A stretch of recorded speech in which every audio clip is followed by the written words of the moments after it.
So, just for the fun of it, I decided that I would record and post the testimony I had planned to make against House Bill 1143 yesterday in front of the Senate Law and Justice Committee, which I was prevented from making because of the extreme biased and unethical behavior of Manka Dhingrbat, who is the chair of that committee.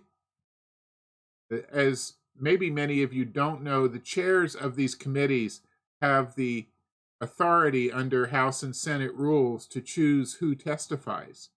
They are not under any obligation to let everybody testify. They are not under any obligation to let opposing opinions testify. They are not under any obligation to take people in the order in which they signed in. They are completely permitted to choose anyone they choose, their friends, their allies.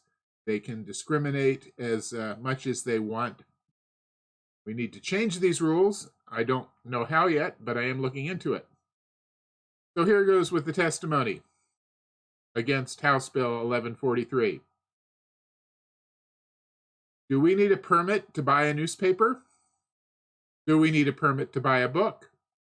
Do we need a permit to speak out in the town square? Do we need a permit to go to church? Do we need a permit to read a Bible, Torah, or Quran? Do we need a permit to write a letter to the editor? Do we need a permit to print and hand out our opinions? Do we need a permit to join a union? So why do we need a permit to exercise our Second Amendment rights? The answer is we don't. Because the United States Supreme Court in New York State Rifle and Pistol Association versus Bruin says, quoting Clarence Thomas, that the Second Amendment is not a second-class right. We are under no obligation to pay to exercise a right.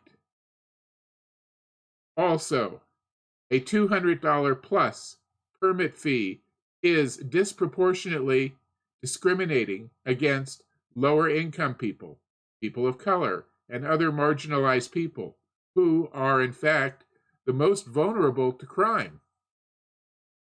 As a last note, Maine has the least gun control laws of any state in the country. Maine also has the lowest violent crime in the country. 1143 is unconstitutional and must not pass.